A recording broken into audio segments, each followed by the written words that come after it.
Work. There we go. What's going on, everybody?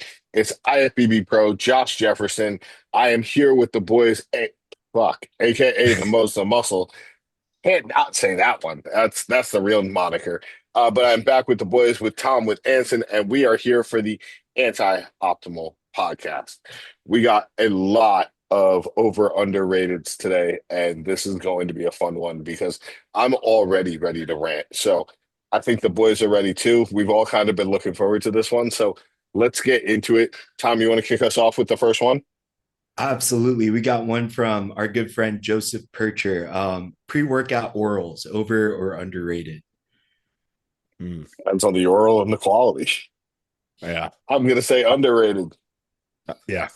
Yeah, I'll say underrated. I think the common thing in the industry right now, besides kind of our circle that we got going on, is like avoid orals at like all costs in the off season, which I think it doesn't hold too much merit for like every individual out there. There's certainly people who can handle orals and benefit a lot from them.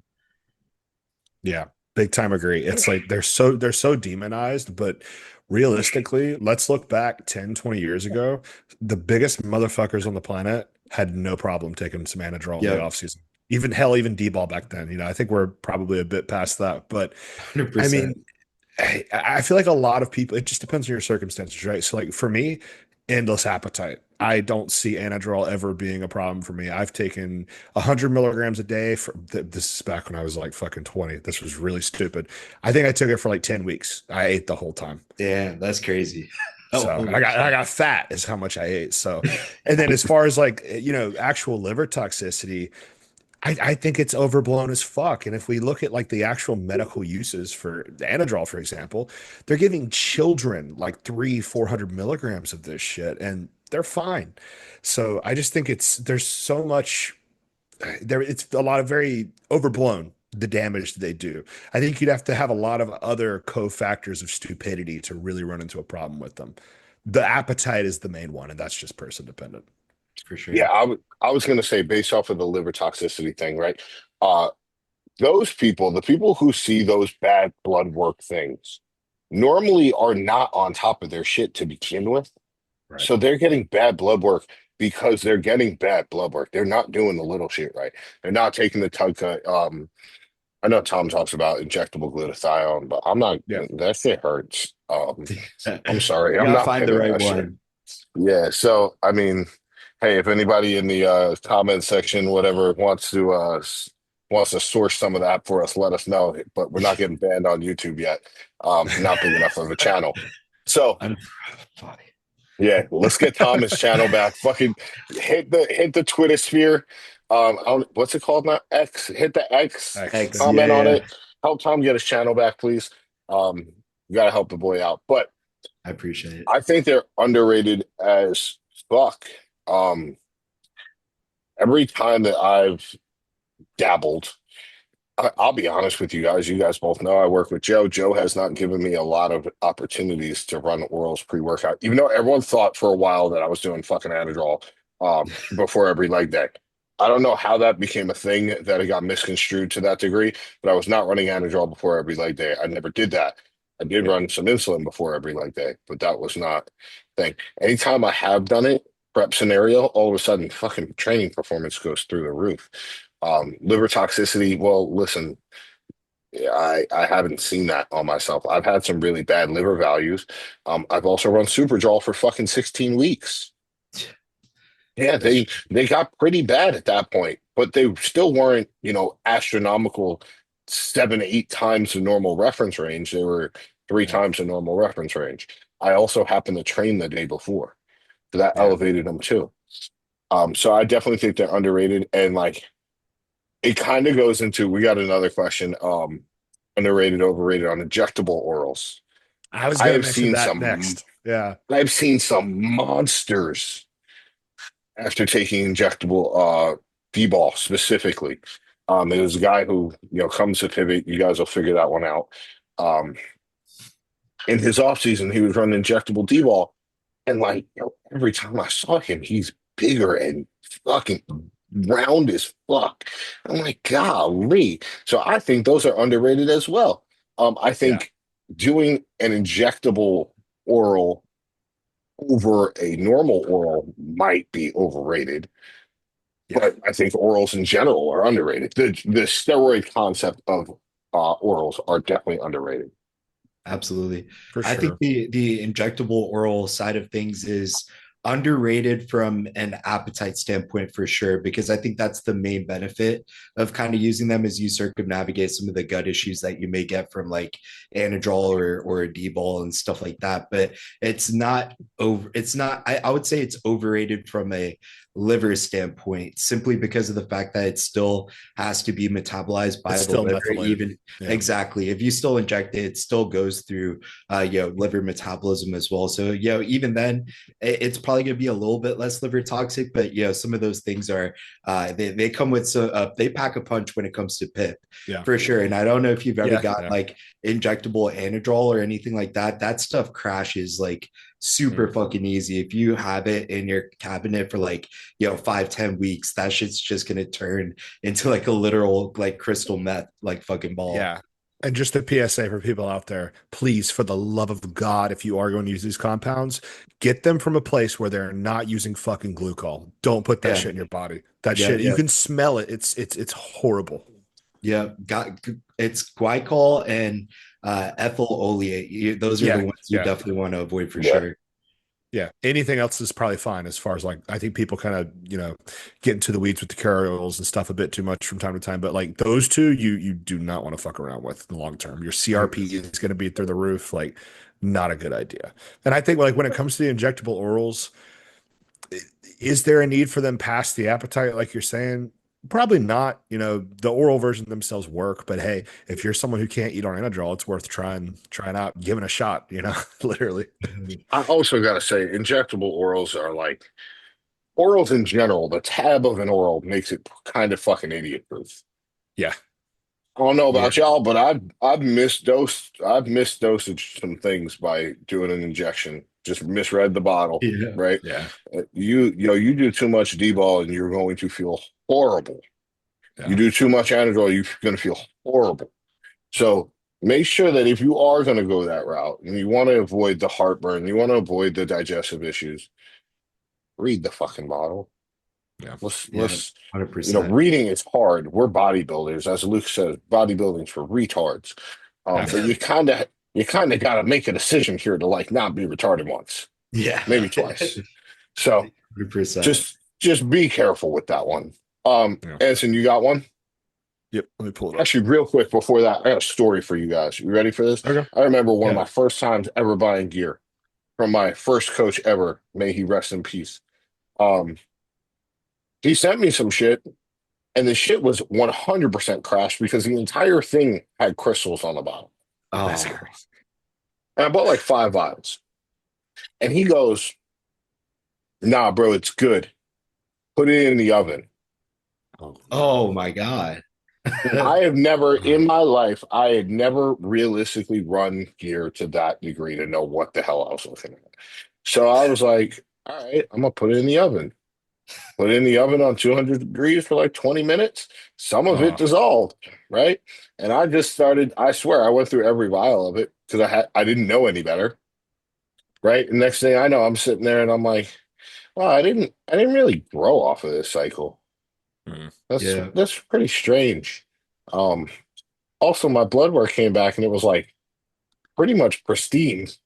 yeah. Like everything was fine. yeah, And I was like, this is interesting. So if if you got crystals on the bottom of your shit, don't use it.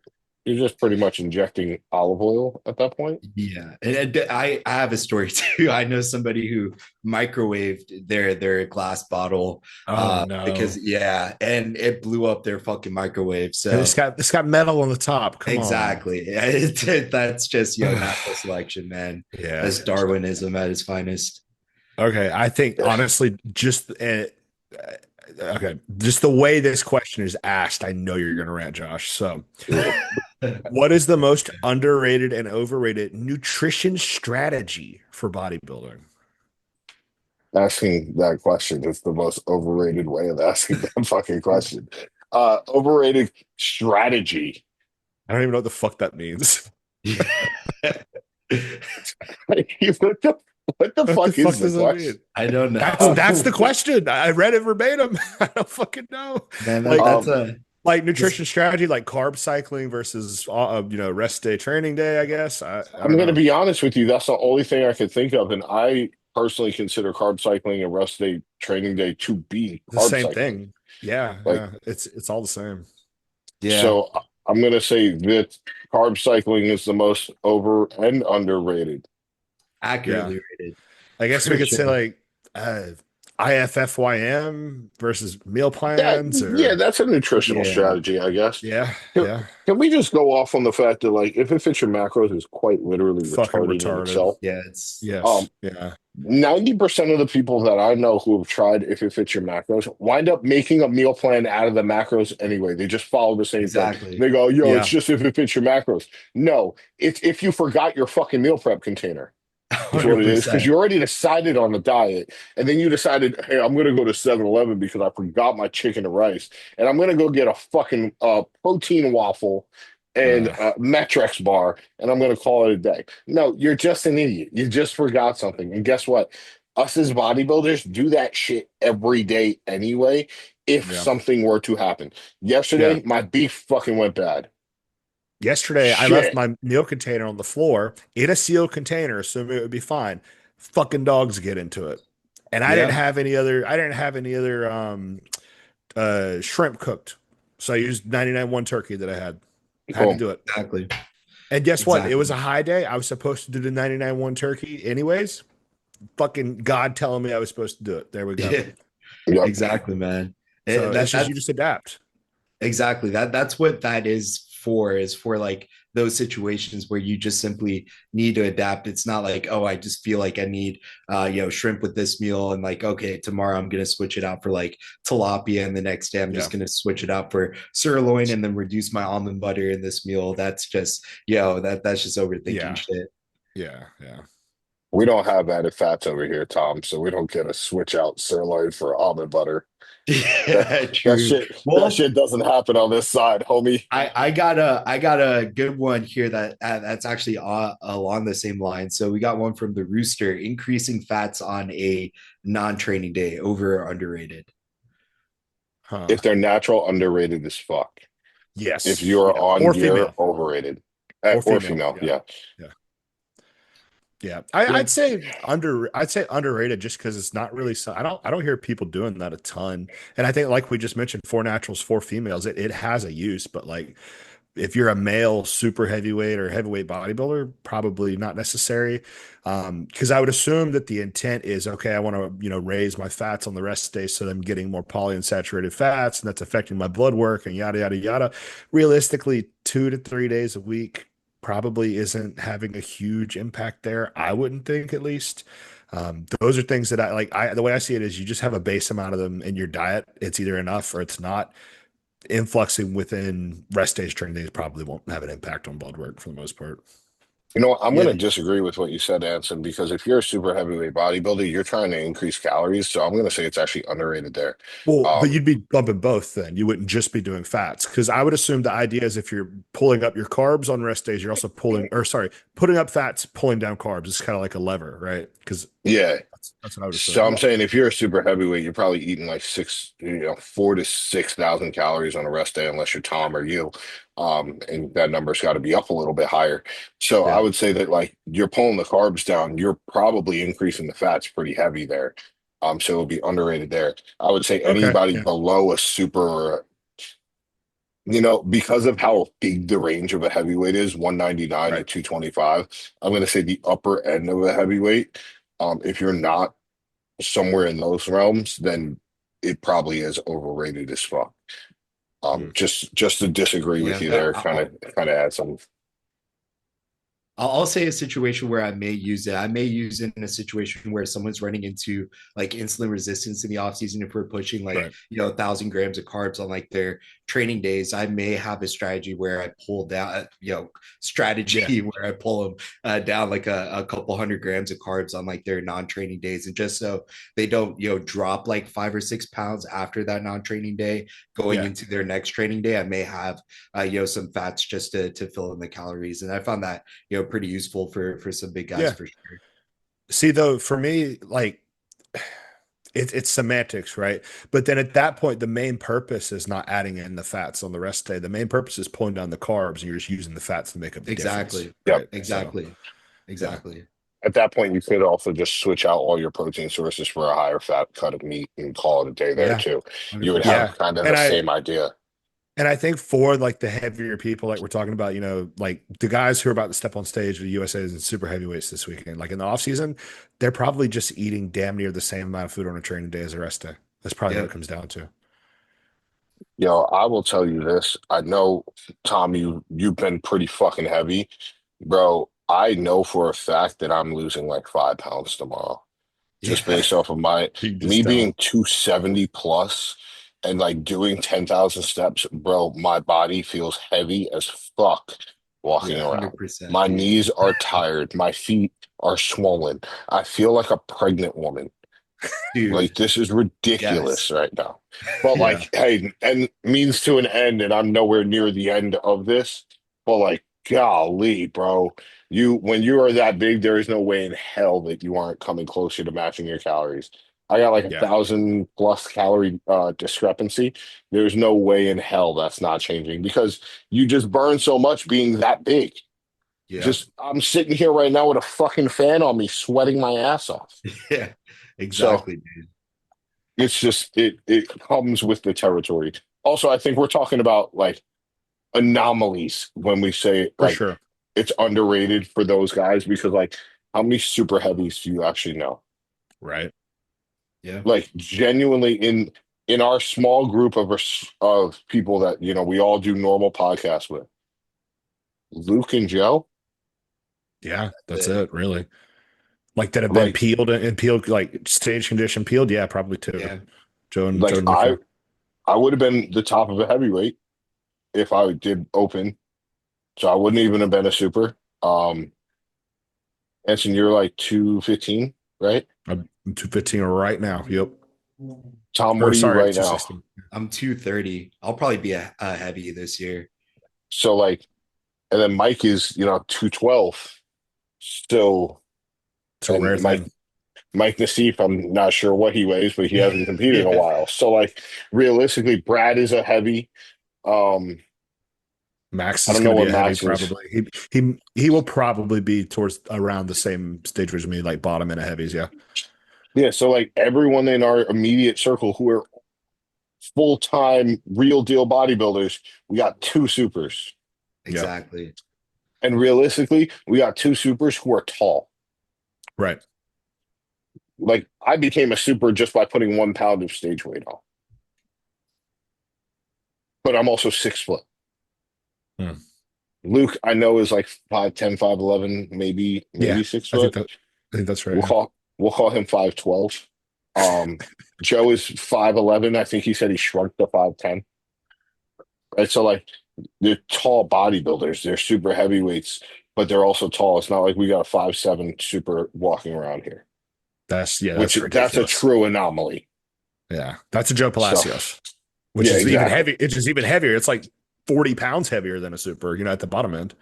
Yeah, so we got to think about how rare that is. But Of I want to course. get into this one from my boy Wesley, Stairmaster. Underrated as fuck. You're bugging the fuck out. I love Overrated the is all Stairmaster. hell. I I'm gonna fucking go love it. overrated as hell, dude. I don't like the Stairmaster personally for Oh, cardio with like a lot of people. context. Are we talking about like the Stairmaster where the pedals kind of move like this? Or are we talking about the collapsible The stairs? Because step fuck mill. those. Collapsible. Fuck the collapsible. Yeah. Absolutely. Yeah. No, Yeah, no. yeah, yeah.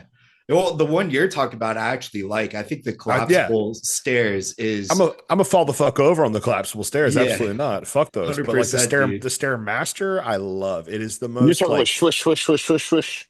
yeah, where it just goes up Yeah. and down. Yeah, yeah. What Yeah, what I like that. That's because called you like a can, step mill in like the yeah, UK, right? Yeah. I think A so. It's step just mill called is the one that yeah, revolves. right. A Okay. stairmaster is Yeah. the one that swishies.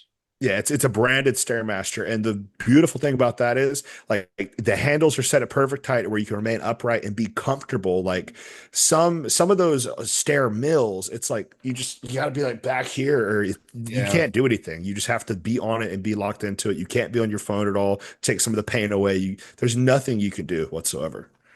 And not to Yeah. mention, I'm wearing a size fucking 13 shoe. I'm gonna trip over my goddamn toes on the thing. 100%, dude. Yep. They don't make those shits for people with any bigger feet than like, size 10. Like you gotta be a Yeah, bikini girl with like a size 6 to like fucking fit on that shit, dude. I'm doing calf raises on that shit if I'm like yeah, stepping on it, dude. It's I was awful. yeah. gonna That's why I say, don't bro, like that it. I blame that thing for the reason I don't have calves. 'Cause I was always trying to do the step mill, and like Pinch your when you're nerve. constantly in a goddamn when you're constantly sitting there on your toes, you're just not gonna get that fucking eccentric the whole time, and you're not gonna grow any fucking calf muscle, or at least that's what I'm gonna tell myself. Uh, Now that's easily the most overrated piece of cardio equipment because I used to think I needed the stairs to get in shape. I did the prep with Spanish Drano, and we did a lot of stairs. And I did the mini cut with Kuba or the mock prep with Kuba, and we did the stairs every day. Both of those preps did not have legs. Prep with Joe, just the arc trainer. I was pissed lean.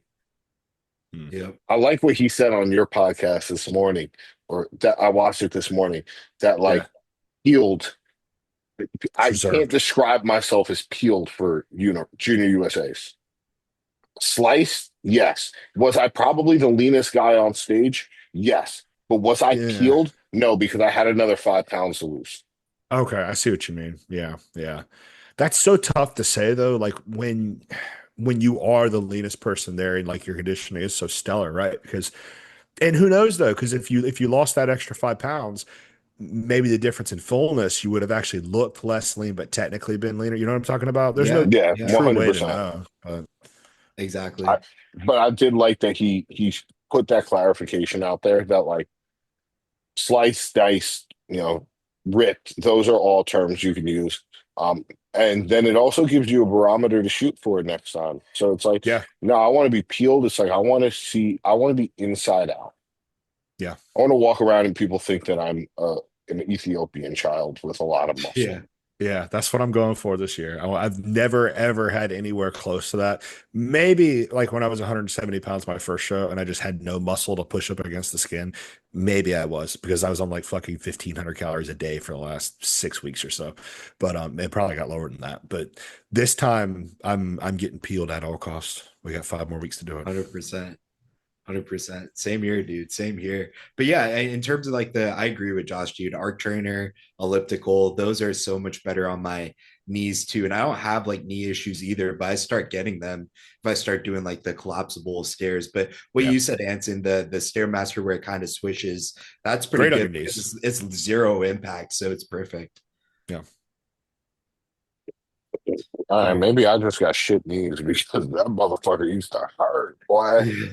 My Well, quads yeah, I would be on mean, fire. My knee would have hurt so bad doing that thing. you do Also, have the I call pre-existing knee injuries though, so Very that's true. true. I also call it the swishy swishy because I used to wear the swishy swishy pants when I did it. So yeah. it'd be like, Oh, you mean like the like raincoat material fucking yeah, the pants? like Yeah. windbreaker pants. Oh, bro, I would be hitting that thing in my basement. I had one.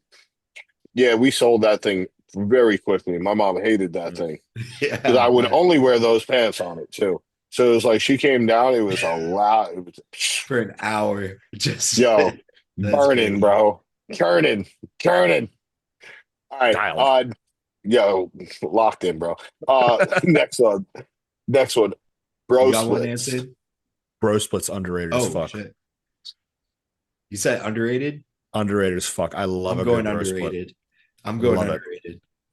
Now, Yeah. what do we define as a bro split? That's important. All right, I'm saying a bro split is a true one body part per day, I or like 1 to 2. a chest and tricep, Right. Yeah. Yeah. Yeah. Yeah. which Yeah. I'm I'd saying say is underrated. overrated. Ooh, Hmm. overrated. Okay. I feel like it gets shit on all the time though, so I don't know how it could be overrated. That is true. That's the one thing I would say is I used to be in the camp of saying it was overrated because I was like coached by JP, so I was like very high frequency, upper Yeah. lower. I've done full body, I've done push pull legs and like all the other splits. This year was the first time I did like a true bro split, where it's like one maybe two, just like a touch up of like some arms on like the chest and back days. But yeah, dude, I love it. Honestly, I feel getting as much stimulus in like one session as possible is a good switch up. I like what Mike says on Joe's podcast in terms of like, if you're doing something for a very long time and you start to see it start to plateau, just switch in the opposite direction very hard and give yourself a new novel stimulus. And doing that has really given me a lot of growth this particular year. I would say, especially for body parts like chest, delts, arms, things I used to hit super frequently in the past. This year I've given myself so much more recovery between those sessions, and like my actual strength numbers in the gym has jumped up incredibly just from having like a enough rest period between those. So I'd say underrated. Mm. See, I agree with you on that aspect, right? But how I'm starting to sit here and think about this overrated, underrated is like bell curve type thing. Okay. Yeah. Overrated for The average person. nine, yeah, Yes. Yeah. 80% of the 100, population that are training. 100% agree. Yeah, absolutely agree. If that's what we're 100%. going off of, yeah, like the average person needs to be on a PPL or upper lower or some shit. But like the way I see it is training splits are kind of almost like this staircase you climb, right? Like you kind of start around, let's say you're getting programmed by somebody who's like got an idea what you're doing. You're starting around either like an upper lower or a PPL, then you're progressing to something that's a bit more specialized. And then if you're someone who's pretty evenly developed by like the intermediate point of your career, that's probably where something like a bro split or a specialized bro split comes into play. Yep, 100%. I could kind of describe this from like a MMA standpoint because I used to do Muay Thai, Jiu Jitsu, and different sports like that. So with those, if you're doing MMA, you will have every fighter you could think of like Conor McGregor or different fighters like that. They all have like a certain specialty, right? So Yeah. if you're like somebody like Khabib, where your specialty is wrestling, at that point, once you've reached that level of proficiency within that, you're only doing that like one time per week, Yeah. maybe, and then the rest of like your training sessions are focused on striking or conditioning and all these other components that go into like your actual sport. I kind of view bodybuilding training very similar. Once you get a very proficient set of legs, once you get a very proficient back, it's you've mastered the movement pattern so much to where you don't need to go in and train it as frequently, because it's like Yeah. riding a bike for you versus other body parts. For me specifically, like arms and delts, I can go in, hit, get a little bit more frequency with those because I Yeah. don't connect as well with them. So just having that frequency is kind of making up for like the lack of connection for those specific body parts. I think that's where the magic is, where you can get your accuracy and intensity so high to where you're only having to train chest, back, legs once per week, and arms and delts you can just spam the fuck out of every other day of the week. That let's say you have 2 rest days a week, so something like a chest and tries with delts, or so push pull rest, arms and delts, legs rest, something in there like that, where you're So is that a hitting bro legs, split? chest, back. I would say so because you're only hitting one, two body parts. I guess if with the push, you're hitting three, but it's one exercise. You're going in there, 5 sets of laterals, 5 sets of rear delt flies, something like that. It's tough to say. It's just all of this really is semantics to a degree when Yeah, you think it's how about you it. define it, right? Yeah. It's Yeah. language. Yeah. Yeah. But So if we're like, talking bro split, like chest only, back only, legs only, shoulders only, arms only, I do still think that that could apply to someone who's pretty evenly developed and Yes. intermediate. Um, 100%. only thing I would argue there is I would want more frequency on arms and delts. That's it. I look at like I've seen Tom post some of his training, right? Like the program, and like 30 sets of a chest day. Yeah, I'd be fucking dead. Brother, brother, I'm not bringing it for no 30 sets. Yeah. Like I got a good I 8 in me, I max. did that shit with legs, right? I brought 31 sets to the table twice a week. I was sick every third week, Hmm. like sick as a dog. and just had to figure out a way to continue to try and make progress. It's not for me. I find that shit to be so overrated. And I'm running a version of a bro split, right? Based off Yeah. of Anson's kind of definition of it. My first day is legs, then I have push. Technically, there's one tricep exercise, so it's really just chest and Yeah. delts. Then it's rest, then it's legs, then it's back, only back, which is my most annoying part of the week. And then arms and delts. And I say it's the most annoying part because I don't even need to warm up back to feel my fucking lat. Yeah. I can Yeah. look at the weight my lat contracts. I'm so connected to my back that I don't need to really do much for it. So I sit there and I say, all right, cool. Joe gave me the fucking governor of like, yo, you got 2 sets per exercise on back. I do a Mm. total of 8 sets. It's the Yeah. entire day. Like that's annoying as fuck. That's such a short workout. I'm in now in 45 minutes. I don't have to warm up on the shit. I could go straight into the first exercise, full weight, and ready to go. Yeah. So it's like to me, as someone who really enjoys training, a bro split sucks because I don't want to Mm. sit there and do 8 sets of something if I connect well with it. Yeah. Well, Right? with your situation where you have that level of accuracy on the body part, that is you're obviously you're doing this for a reason right now, and you're on cruise, you're kind of pulling back on volume, things like that. But yeah, you are someone who you can throw biceps, rear delts, triceps, whatever it is, with that, and still, honestly, you'd probably be well. Never mind, never mind. I'm not going to annoy Joe trying to talk about the programming with it, but like for I'm me, not the on idea. cruise yet, brother. Oh, Send it. okay. Send it. I thought you were starting your cruise soon. It's probably tomorrow, honestly. Oh, Damn, okay, okay, yeah. damn, I you called wonder me if for small, you, Josh. Yeah, no, no, facts, no, bro. because he Said talked you about lost it too in a much weight Discord. already. No, no, he talked about it in Discord for context. But like, I feel like if you're able to get away with such low volume with your back movements on there, I would really like the idea of sprinkling in something else, like whether that be upper body based or lower body based. It's just your lower body's so dominant. That's the thing now. Like your lower body's fucking crazy now. So Yo, I you don't want know. to kiss? If you want to kiss, just let me know. Because I'm thinking about like setting up a split for you, and it's like, yeah, I guess how Joe has set it up right now is pretty damn on point for what you need. Yeah, Yeah, it's you know what happened was I think that because of the last off season and this rebound, personally, certain body parts just fucking took off. Because I Yeah, just got better at training them. My legs are definitely have become a strong point on my physique where I was told that my legs held me back in the past. So it's like yeah, they become such a strong point on the physique that I can't turn around and say that like, oh no, I need more leg volume, so I have to pull off my back. It's like, well, yeah. if we're really truly going in the open, I need everything to come up, and Oh yeah, therefore it feels like doing a small amount of volume on anything feels almost dumb, but it does all just serve a purpose at the end of the day. yeah. It's Um, about the big picture because back and legs are so taxing that it might take away from your ability to grow arms if you're doing it too much, or to grow chest, or exactly. whatever you need. That's the really complicated part about all of it. 100%. Yeah.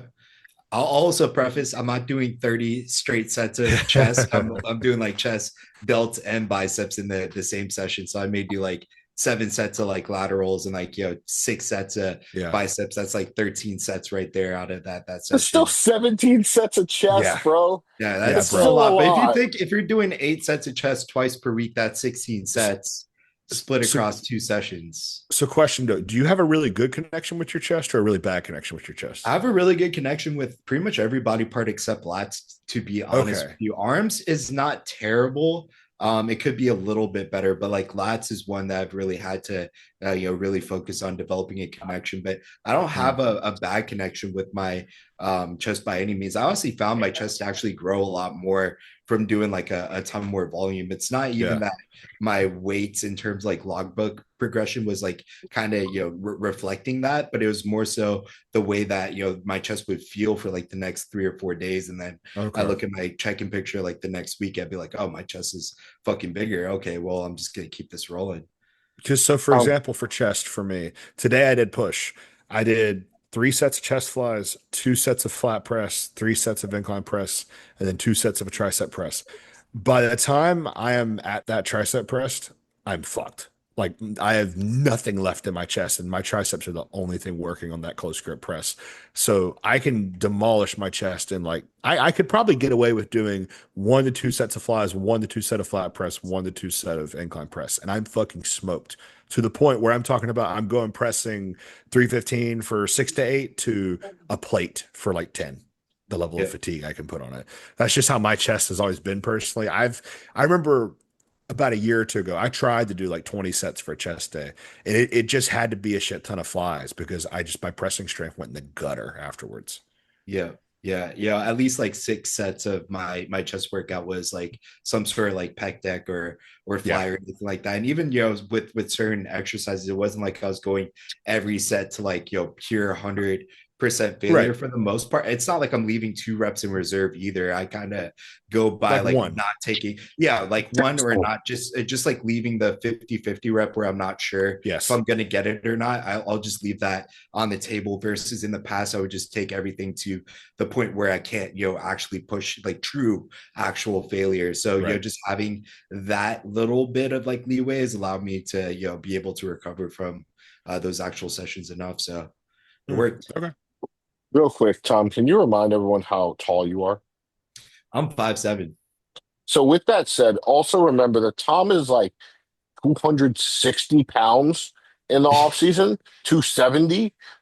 So don't when you sit there and you say, Tom, do you have a good connection with your chest? He's a fucking mutant, bro. I appreciate it, He don't man. post he doesn't post pictures with his shirt off. That's the problem. Right. If Tom started posting things on Instagram where you saw what he actually looked like, because he sent me one on some low shit. He sent me a picture of him like posing. I was like, yo, what the fuck? I Right? appreciate that, You man. forget that Tom's a fucking mutant. So don't let him fool you. It's a good point. It's It's a good the point. it's the camera angle right here. You get to see the profile. That's about it. But like even in this profile right now, right, you happen to have on a Gas shirt, and you could see that the letters are going straight across his chest, and we all know how big Gas clothing is, right? So his Yeah. delts are wide as fuck. You could already tell. I'm not trying to smoke some pipe or some shit. Like I'm not trying to glaze this man, but y'all forget that Tom is not a small human being. I appreciate that, man. I So try. You So made he my is day, one of those Josh. mutants. He is one of those same mutants. Again, he was just saying he's 230. At 5'7", 230 is a big boy. It's a big boy. Yeah. I So appreciate that. just understand that I have to get that out there. So Fair point. before we move on, don't let nobody turn around and act like Tom's a small guy. Right? I've got Thank a you. I've got another training one. Go Oh, Overrated, let's for it. rip it. underrated. I love it. Overrated, underrated barbell rows. Underrated Ooh, as fuck. underrated for sure. Un- 100%, dude. I broke underrated. my back doing fucking Same. doing barbell rows, dude. Like that's the main movement I can attribute so much of my like erector, like Yep. mid back density that you can't get from just doing chest supported shit your entire life. At some point you're gonna have to bend over with some fucking heavy weight to grow an actual really developed Yeah. back. Otherwise you're gonna have to do all the extensions, thoracic extensions, low back extensions. You're gonna have to do a million fucking reps versus just doing 2 sets of like a really heavy barbell row, dude. That's gonna give you so much more stimulus for every aspect of your actual back, your lats, your Yeah. mid back, your traps, your erectors, everything, dude. Yeah. I say fuck a deadlift. Give me a barbell row. I'd say same. Right. I can't agree with that one, but I'm gonna give you guys an analogy, right? Um, y'all, I'm from New York, right? So we have the World Trade Center. Um, we got the big old skyscrapers, right? And I remember being told this when I was like 12 years old by Sue. You can't build a house without a foundation. You can't build a skyscraper without a foundation. Absolutely. But there is no skyscraper that does not have a steel upright that goes all the way up that motherfucker. Yep. So Exactly. when you sit there and you say, oh, you got to build a foundation, right? You got to have legs to turn around and build a solid foundation.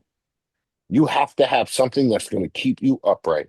And there's nothing that's going to keep you upright like fucking thick ass erectors. And Yep. there's two real ways of growing them, and that's by taking a hinge or keeping a supported hinge and bending over with some heavy ass weights. Now, is that going to grow your back when you're 300 pounds? Probably not, Yeah. right? Because think about the difference of like, I don't know what the heaviest rows you guys have ever done, but when I was 195 pounds trying to do 4 plate barbell rows, there's a 200-pound gap there. Yeah. Whereas if I I was, turn around and I should go and put 405 on a bar now, it's a lot closer to about 100 pounds. That's not going to build the same erectors that me doing a deadlift would, but also yeah. the fatigue that I would build from doing a stick leg deadlift Yes. or a conventional deadlift now at this body weight with the amount of weight that I would have to do to get that same amount of stimulus, not worth it. So now is the time where you say, hey, I'm going to turn around and do a, chest supported stuff. I'm going to do some hyper extensions. We actually just brought back my reverse hyper, so it's out That's a back. sick movement. Might do some reverse hypers because now when I try to build my erectors up, the risk reward is too high. Yeah, yeah, that makes sense, man. So Yeah, it's an underrated movement in the beginning of your training career. As Yes. soon as you get to a certain aspect of strength and or size, you become too big for the bar because you're Yeah. not doing 6 plate fucking barbell rows. But that's all barbell movements to a degree, honestly, I would yeah, say. Yeah. yeah. Yeah, to be fair, that can be applied across the board for like multiple different movements. But like you said, it gives you that ability to brace through actual movement patterns itself as well, which I think is massively underrated. Because if you brace with holding 315 pounds in front of you for like 60-second set, that's still a lot of work in terms of like your actual core as well, which transfers over to like stability in terms of like keeping your Yeah. spine neutral and other rows and other pull down movements as well. So I think it's a movement that carries over into like Big your time. other back exercises big time for It sure. also carries over into your bench press. I 100%. attribute I attribute my strong pressing strength when I was in like early college years, not that I went to college, but around that age, to being a 400, 365 pound underhand barbell rower. Yeah. And I used to, for people who want to look, you can scroll way the fuck back on my Instagram and you'll see me reverse grip benching 405 for sets of 8 to 12. And I was also And Mike O'Hearn. yeah, Yeah. yeah. What I the loved fuck? that shit, man. I loved it. It felt so fucking good. I got the nastiest connection like in my long head tricep, but and I would do the same weight basically with underhand barbell rows. So it's just something about those two kind of linking up together for me, always attributed to just power. That's a good one. I never even thought about doing first and foremost, I never did a reverse grip bench because my elbows couldn't handle shit like that. The But secret is you put the bar in between these two fingers right here, and you hold it like that. It sits on here. You're not actually doing full supination. I'm gonna tell you the God's honest truth. I'm not gonna try it. Yeah, So don't. It's a I terrible I idea. appreciate I appreciate it, but I'm not doing that shit. Maybe I'd do it on a Smith machine, but still I don't think I'm Yeah, gonna yeah, try yeah. that because it Yeah. might fucking snap city my shit. Yeah, I was about to say Uh, that's a one-way ticket to Snap City I right will there. say it actually, I've thought about putting the back on a Smith because it actually feels phenomenal in your shoulders. It feels great. this guy's I don't trying know to how to convince describe us. it. I'm Yeah. trying to convince myself not to do them is what I'm doing. Because I fucking love There. them. That's like an addiction movement for me. I did that shit for years. But I got another good one. Losing abs in the off season, underrated or overrated? Wouldn't know, don't lose them. Yeah, I was I gonna say would, I have some pretty thick abs. Like I don't hold great, yeah, condition or whatever, but I got some pretty thick abs. So like I don't train them. ever really like lose them if I flex Yeah, down on them. Sure, if I'm like fucking sitting down distended as fuck, yeah, it's not gonna look like I have a six pack. But like that's yeah. the body part I don't lose in the off Yeah. season. I got up to 258 fasted, 272 in the afternoon, kept my abs the whole fucking time. And I trained my abs minimum 2 to 3 times a week. The entire from the end of my show last year, I did that. And lo and behold, I kept abs this time in the off season for the first time ever. I think a lot of people just have really shitty, underdeveloped abs.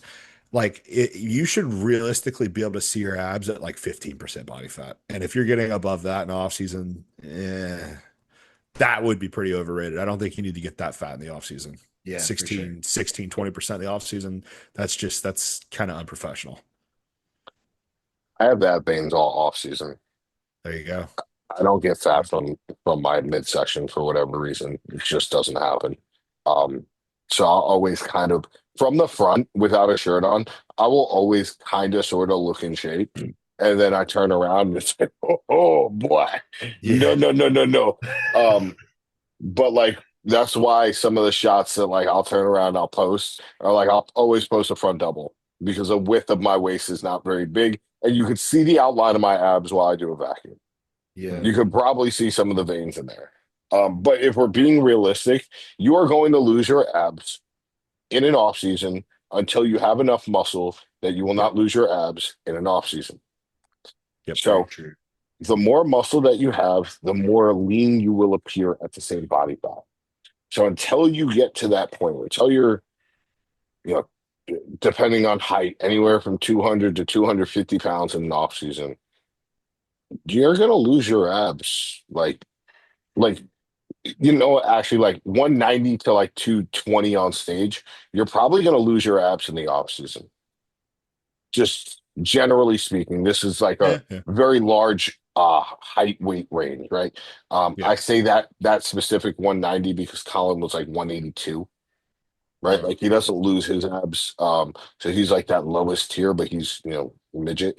Um, so like when you sit there and you say like you put on enough muscle, you will not get fat enough to lose your abs unless you just decide to Lee Priest yourself, Yeah. which like we don't do that shit anymore. That's not a thing now.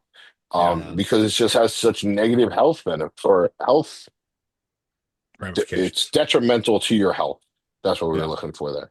So it's like losing your abs in the off season is underrated because it will happen until it doesn't, and then it's severely overrated because you're just trying to kill yourself at that point.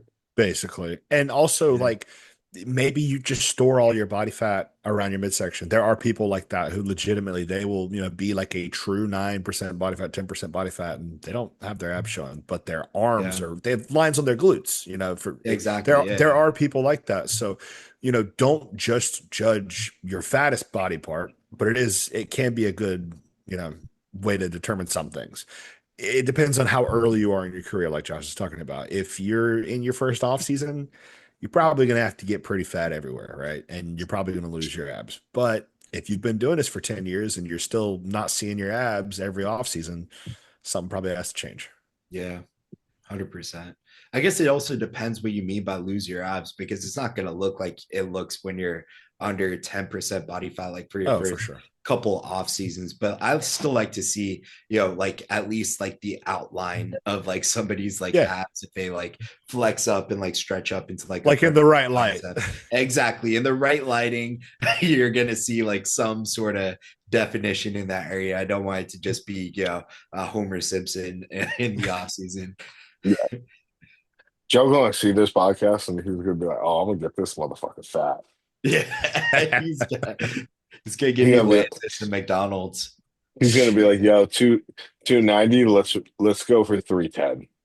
All Dang. right, It's like, I got a good one here. This is another one from Joe. The pump, is it overrated or underrated? It can only be underrated. yeah, it's completely underrated. It can only be That underrated, man. that Yeah, one's such an easy one because realistically, like, what for any other reason are you coming to the gym, taking a set to failure, and saying like, "Ooh, that was enjoyable," if there wasn't that immediate benefit afterwards? Yeah. Like, think about when you do a set. Think about a leg day pump, right? You get a debilitating fucking quad pump and like you can barely walk. There's a satisfaction to that you're like, fuck, that was nuts, right? Like that was a hard set. But if you didn't get the benefit afterwards, you'd be like, yo, this is terrible. I Yeah. hated this. That was yeah, my last prep, dude. I remember at 10 weeks out, because I didn't have any refeeds until like 2 weeks out.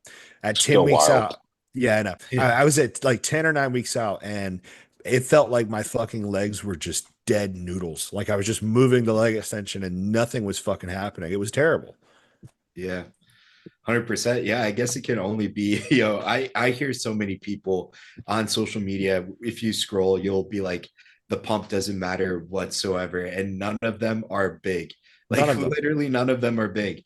So I Yeah. don't want to hear it, dude. Like, the pump is 100% underrated. It is at the I, very least a happy side effect of the good things that are going on. I was Exactly. just gonna say the people who talk about the pump being overrated, I'm going to say are small, mainly because they're going in there with the idea of taking a box in the gym. Oh, I want to keep my fatigue down. I want to just stimulate the muscle. I want to get out. We're all sitting there and we search for the pump because that's what's enjoyable. Yeah, And then from like my theoretical side, right? When you get a pump, you're filling a water balloon. yeah. If you take a Hyperemia. fresh water, yeah, you take a fresh water balloon and it has no water in it, it's only going to get to a certain size. Once you turn around, you fill it, you really stretch it the fuck out, and then you let the water out. That water balloon is already bigger. Now Yeah. it's bigger, but it's hollow. So then when you have FST. the more food, you have that the nutrients and stuff like that, all of a sudden it's going to be bigger. Yeah. And I think that, is it muscle damage? I guess technically no. The pump isn't muscular damage, it's metabolic stress, right? Like the three tenets of hypertrophy, and two of them are proven incorrect, quote unquote. But like Yeah. mechanical tension, yeah, all right, we know that one works. But when you have a crazy pump and you just stretch that shit out, it's got to grow into it. And I forget what fucking was it your guys' podcast that you guys were talking about DC training? DC Yeah. Yeah. stretches? Yes. All Yeah. right. So I wanted to comment on this, and then I remember we were doing the podcast today. DC stretches are severely underrated. Okay. Yes, I Severely agree. underrated. I agree, And dude. the I reason do them all the is time. when you have, first and foremost, that much blood or that you're that fatigued, and then you go and you do, let's say, just for reference, like an FST7, you just pump a fuck ton of blood into something, and then you hold it in a lengthened stretch position, whatever that thing may be, you are just causing that muscle to stretch with full nutrients in it. Yeah. Hmm. I don't know the true science behind it. I don't think Dante knows the true science behind it, right? Of if it's actually like creating more micro tears in the muscle or anything like that. But if you stretch something, it automatically is able to turn around and take more stress, Hmm. Yeah. right? Tom, you can correct me on this one, right? But when you stretch something, it does not, you can't stretch a hamstring to get longer. All Yeah. you're doing is you are relieving the Golgi tendon organs Yes. from feeling like it's in a perception of pain. Yep. So Exactly. it's no longer thinking that it's dangerous for it to be there. So you're just doing that. You're not actually stretching the muscle, but now it no longer thinks that it's in pain or going to rip when it's in that position. Yep. But we feel it as pain. Hmm. So you're at minimally extending your pain tolerance. Yeah. Very true. Very true. And dude, you'll and to speak about the pump, dude, you'll walk around with that muscle pumped for the rest of the fucking day after you do some crazy DC stretches. Like I remember my best back growth I ever had, dude. I would go in, hit a crazy session, I'll do some DC stretching after, and then it's almost like every meal you had after your workout, it was just like it felt like it went straight into like your lats, straight into like your upper back. You just felt that shit like stretching out. So like, dude, yeah, Yeah. 100%, 100%. I do right now the Smith squat, the help squat, I think he calls them, right, where your hands are on the incline bench and you're doing it in the Smith machine and you're holding in the bottom for 5 seconds. Yep. Yo, I do like 185 on there and I get like 13 reps. Hmm. I walk off of that thing. First and foremost, I fail at the bottom. I don't even try to get it back up. I fail at the bottom on the thing. I then have to like crawl out and all that shit. I finish that set and my quads are balloons to the point where I have to go and do leg extensions. I can't feel them contract. Hmm. I Yep. have to drop the weight to like 70 pounds. You guys, I know Tom's probably used a Strive leg extension. Anson, I don't know if you have or not. But you can change the cam. So I changed the cam to setting two to where it's loaded mainly in the short, and I can't feel my quad contract. Yeah. That's how much blood is in there. Then after that, I'll hit another DC stretch where I'm just in like a sissy squat. And next thing I know, My quads are balloons. It hurts to walk. It doesn't even hurt to walk. They feel weightless Yeah. because of how So you're much not doing blood is in them there. you're not doing them at the end of your session. You're kind of sprinkling them in there. I'm doing them at the end of that body part. Yeah. Okay. Exactly. So Yeah. The so you already did leg extensions in like a different way prior, and you're kind of going back into them after to finish off. So no, the Smith squat itself is kind of a DC stretch, but really it's more of a movement. It's more of an Okay. exercise. The leg extension is the last thing that I'm doing for quads that day. And Right, then I'm right. doing a true DC stretch where I'm sitting there and holding the sissy squat Okay. for 60 to 90 seconds. Gotcha. Yeah. Because that's always been the main gripe I have with them, man, is by the time I'm done with an actual session, I'm so fucking dead I can't be asked to do it. But like I love doing dead hangs right now at the start of all my upper body days because it gets my joints ready to go. I love stretching out my lats before pressing, rowing, things like that. So I almost wonder if I could just throw a 45 in between my legs and do that at the start of my workout Yeah. when I actually have the, energy to do it. But I wonder if that would kind of take away from the session. I don't know. It Dude, could. I think a misconception about DC stretching too, and like I think you guys talked about this on the podcast too, is like you need to be doing them with like super heavy, weight. Yeah, yeah, It's yeah. not necessarily 100% true. You could do them like Josh said at the bottom of like a sissy squat with just like your body weight for a heavy enough individual, or even for biceps, dude. I don't do like stretched, bicep, anything like that, but I'll hang on like the Smith machine and just put my arms behind me and just like let my body weight kind of stretch them out for like 60 or 90 seconds. Even for a chest, like I think it's sketch as fuck holding like Yeah, yeah. 60 kg because we have kg at mi 40, like 70 kg dumbbells are like right at the bottom. But like if you're at like a door frame or something like that and you just lean forward, you can still use like your body weight for some of those stretches, and it's probably like a lot safer too. Again, Okay. for reference, 70 kg is like 144 140 pounds. pounds. Tom is strong as fuck. I Um, appreciate it. but like, I mean, also the whole thing with DC stretches are they're progressive, Yeah. Yeah. right? So it's not a matter of adding more load per se, but it might be adding more time. Yep. Huh? So like I've done the 60-pound dumbbells at the bottom of a chest press, right? And I'll just turn around and try and go longer time because I'm, again, like Tom just said, I'm not grabbing those monster dumbbells and holding them down there because sooner or later something's going to go, Yeah. right? But a 60-pound dumbbell, I'm sure any of us on any given day can walk up to a 60-pound dumbbell and do a set of 10 chest presses without thinking about it, without warming up. Unless Yeah. you got some sort of, elbow tendonitis or something like that to where like you're in some pain, any of us could do that. Now, can you hold it at the bottom for a minute 30 seconds after doing a set of pec flies? Hmm. We'll Well, see. structurally, yes. Mentally, maybe not. And Yeah. that's where DC stretching comes into play. Okay. It's how much Well, pain can you tolerate in that time? yeah. I'm convinced I'll give it a shot. Not right now, and not to kill No, Yeah. anything, no, but no. maybe rebound. Definitely off season. We'll see. I would say in a rebound, it's probably your best bet because you're going to have Okay. such high volume that like you're Fair. going to have these gnarly pumps to begin with. So Sure. that's most likely your best bet. I sprinkle them in as mobility work. Yeah, Hmm. that's what I was gonna say, dude. On a rebound, you're probably gonna reach new heavy body weights too. So like, it's gonna help with just reaching different like positions that you wouldn't normally reach during your actual sessions itself, and gives you like a little bit of an excuse to get some stretching in there as well. Yeah. And it's painful progressive stretching too. So like Yeah, the fucking masochists in us, like it's kind of scratches that itch. hundred Um, percent. I think we're over an hour, so I got one more Yeah. that we could run through. Let's Okay. do it. And this one's going to be more for you guys, but I'll just go into it from like my perspective anyway. Crumble cookie. Never had one. Overrated as fuck, dude. I've Overrated as fuck. I've never had one, and they don't look like anything crazy to me.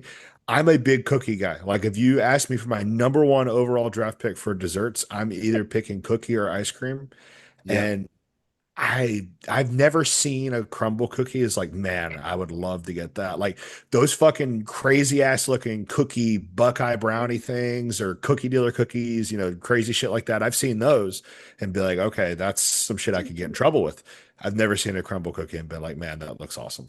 Man, I've had it twice in my entire life. And like the first time, a bunch of friends took me out to it that were all bodybuilders down here in Tampa because I told them I never had it. And they're all like, oh, we gotta fucking take you out to this. And dude, I was so underwhelmed. They're Uh, disappointed because they're just like, dude, like and we it's took you so out for many this. calories It for was just so like, many man, calories. I just had like, two bites of one of the cookies. It was like dry as shit. And it that wasn't I've heard that my too. I've heard style it's like either. biting into sand. I've Yeah. heard that. We have one called, I don't know if you guys have it over there, but Insomnia. And that's like pretty Insomnia good. is way That's better. New York. Yeah, That's in New York. Yeah. 100%. Yeah, yeah.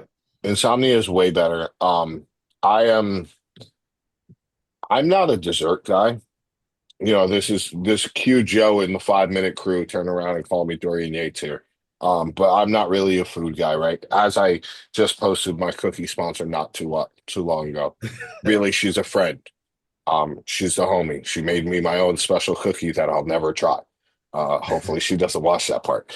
But generally, I think any sort of, I'm gonna call it a franchise, cookie, Yeah.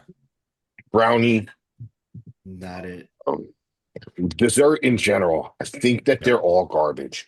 Um, 100%. I'll piss somebody off by saying that I think Cheesecake Factory is hot garbage because genuinely, like they're It's not as good as fact a mom and they're pop. they're factory made, they're Yeah. franchises. But I will tell you this: there's one place that has absolutely incredible baked goods that you would not expect, and it's Panera Bread because they make Yes. them there, and I know that because I They're work there. fresh. I And used to work also, there too. Tom, me and That's you got a lot in common. yeah, I Um, know. so Tom, you must know that the true secret is that if they close at 9 o'clock, you get there at 8:45, and they're throwing them shits away, so you can get a lot of free pastries if you buy one. 100%. Because Dude, the I employees don't give a fuck. I worked the graveyard shift at like 3 a.m. in the fucking morning before I didn't opening. know I was the guy. Panera. I didn't know they were open that early. What the They're fuck? not open. They The were not bakery open. I is. was there before. I was like before opening and stuff. I'd set up the little confections, like stuff in Uh, the front and shit like that. That was my college job, dude. But yeah, they make the cookies in house every day. So I have to agree with Josh. They would after my shift, I always get like a cookie as part of like my deal. And I was like, okay, yeah, this is worth it. The cookies are fire. But I will say, like, stay away from the. I'm not trying to get sued by Panera. I should be careful here. they ain't Um, watching this shit, bro. yo, don't stay away from the goddamn soups. They come in a plastic bag that they then get put in a rethermalizer. So if you've ever been to college or high school, like AT, Yeah. like athletic trainer, where they have the heat packs and you go to the little water thing that's heated up and you go and get a heat pack. That's exactly how they remake the soup. Yeah, I'm not surprised. 100%. And the So egg Benedict or whatever poached eggs and shit like that. That stuff is they always be like a few degrees under and they'd still put them out. I'd be like, Yeah. that's fucking nasty. yeah, food safety and franchises isn't the best. But again, go get you some cookies from Panera Bread. They are worth it. They are very good. I Um, got one question on the topic of food. This isn't like an underrated, overrated, but first overall draft pick, post show meal. What you guys doing? You get a Tom, you you get a want to go first? starter, entree, dessert. Man, dude, I'll be honest with you. My first show I competed in, I didn't get anything post show. I just got literally just stuck on my plan because I was so disappointed from getting Mm. my ass kicked. I was just like, yeah, I'm hopping 100% back on plan. And like Josh, and I'm like both of you guys, honestly, I'm not like too big of a foodie personally. So it's not like I crave like fruit, dude. To be honest with That you, like that's that's gonna be me. my number Yeah. one. Like watermelon, if you get me some of that post show, dude, I fucking oh man, I'd do anything for some watermelon Anson, let post me put show. you on. Let me put you on. Buy half a watermelon. My Scoop the my shit mom out. grows them. My mom grows them. I'm already Oh, it's prepared. beautiful. Get half a watermelon. Scoop the shit out. Put it in a blender. Add some salt. Add some mango. Put it back into the watermelon. Put it in the Freeze it. freezer. Yep. That sounds Yeah, so Eat, that yeah. eat, sounds so good. and make sure the frozen mango is like store-bought frozen mango. Don't Yes, buy a yeah, mango and cut it because store-bought yeah. frozen mango is way better. It's something about it, that texture, yeah. But for me, so like starter, kind of like appetizer, I guess you would say. I want a big ass bowl of fruit, like a fucking ignorant amount of fruit. I want watermelon, blueberries, strawberries, pineapple, banana, kiwi, maybe Yeah. some anything. Just put any other fucking fruit in the world in there with it. And then like for my entree, like place I want to go to eat, I want to get either sashimi or sushi. Doesn't have to be crazy good quality, but if we're talking like dream scenario, take me to a nice place, whatever. Dessert, I want either cheesecake, pecan pie, or cookies. That There boy you go. from the South. Ooh, That Yeah, boy from yeah, the South. 100%. yeah. Dude, Now, if we're talking like pecan I'm being a pie. responsible adult, like in real life, realistically, I'm getting like one slice of cheesecake and a cookie. But if there are no calories of this, I'm eating fucking 100,000 of them and getting sick. All right, let me put it this way. Can we rephrase this as to you just won your pro card, so you know you're not stepping on stage for another like 2 years? Oh, brother, Yeah. I'm eating 10,000 fucking calories that night. Realistic. Although Full honestly, okay, salad. I say that, but I will say this. So I placed dead last in the first show that I did, and I ate my face off for 2 days. I placed a little bit better at the second show that I did, and the amount of gratification I got from that move up, I actually didn't care about food as much because that win kind of satisfied me more. So I'm not a crazy food focused person post show. And this show I'm doing this year, it prejudging is at fucking 8 o'clock, so there's probably going to be nothing open afterwards. So it'll be I'm going to have some fruit and Dude, whatever Yeah. else after. I'm so boring. I probably if I won my pro card or some shit I knew I wasn't stepping on stage for forever. I don't know, man. I feel like I would get like a good steak. There's a good restaurant down here called Meat Market, and they have like some crazy like T-bone, like crazy fucking steaks and stuff. Like even Mike, the Chief, he's taken me out to eat a couple times, and every single time he's disappointed because he's like, dude, you don't eat much at all when you go out to eat. I'm like, dude, I don't binge on food or like any Yeah. greasy food turns me off like big Yeah. time. So I'm not like a get a pizza post show kind of guy Oh either. no, no. I've not had pizza in over 2 or 3 years. I have the Yeah. capacity to eat like an asshole, but I withhold. I abstain Yeah. because I'm the it's not same. Yeah. productive. It's not productive. It's not 100%. productive. If I had to go with my so like obviously like yeah, I won the pro card, right? And we went and we got barbecue, and that wouldn't be my number one overall pick. It's just we were in What Charleston. was Um, there? What was good? Yeah.